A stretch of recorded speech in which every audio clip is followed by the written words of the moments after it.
Hello there! Did you know that you can create GIFs that upon viewing will crash your Discord? Very useful to troll your friends. All you have to do is enter this website, click on this GIF, upload your video, it has to be MP4, anything else will not work, and submit. You wait a bit, it will take some time, and a Giphy link will appear right here. Copy and paste the link to Discord. After watching the GIF, your Discord should stop responding. Yeah, as you can see, I can't click on anything. The only way to get out of Discord is to kill it in Task Manager.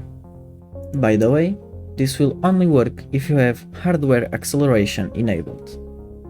If you disable this, you will become immune to crashing GIFs.